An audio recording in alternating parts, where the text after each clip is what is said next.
మరి పర్వదినంగా భావిస్తూ ఆ బాలరాముని ప్రతిష్టాపన అయోధ్యలో ఒక ప్రాంతర ఘట్టంగా కొనసాగుతుంది.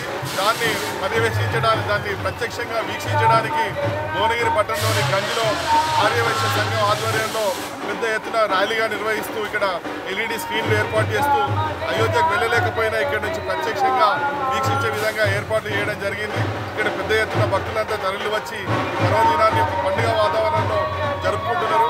మరి 500 సంవత్సరాల నుంచి ఏదైతే హిందువులు ఒక కళగా, ఒక ప్రతిష్టగా భావిస్తూ వస్తున్నటువంటి అయోధ్య నిర్మాణం ఈ సంవత్సరం జరగడం, మేమంతా దాన్ని చూడడం ఒక అదృష్టంగా భావిస్తున్నాం. మరి హిందువులందరికీ అత్యంత ప్రేరేపించే అత్యంత మౌన్నతమైన ఆలయం మరి అయోధ్యలో రావడం ఈ జన్మ మేము చేసుకున్న సుకృతంగా భావిస్తున్నాం. అందరికీ హిందూ బంధువులందరికీ శుభాకాంక్షలు తెలియజేస్తాం.